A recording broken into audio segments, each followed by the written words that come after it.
అందరికీ నమస్కారం. ఈరోజు చాలా చాలా ఆనందంగా ఉంది. మళ్ళీ నా పుట్టింటికి రావడం.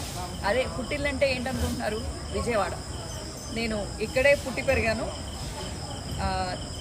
విజయవాడ అమ్మవారిని దర్శించుకోవడం, ఆ అమ్మవారి ఆశీర్వాదాలు తీసుకోవడం చాలా చాలా ఆనందంగా ఉంది.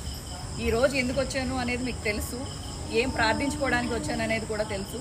మీరందరూ అనుకుంటూ ఉంటారు కదా, శ్రీరెడ్డికి ఎక్కడి నుంచి ధైర్యం వస్తుంది, ఇలా ఎలా మాట్లాడగలుగుతుంది, ఏంటా ధైర్యం, వెనకాల ఎవరున్నారు అనేసి అనుకుంటూ ఉంటారు కదా.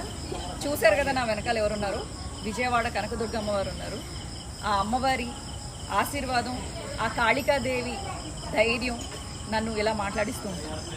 సరే, ఇవన్నీ పక్కన పెడితే రేపొద్దున ఎలక్షన్స్ చాలా ప్రశాంతంగా అమ్మవారి ఆశీర్వాదాలతో జగనన్న ప్రభుత్వం అలాగే వైసీపీ మళ్ళీ ప్రభుత్వాన్ని ఫామ్ చేయాలని, గవర్నమెంట్ని ఫామ్ చేయాలని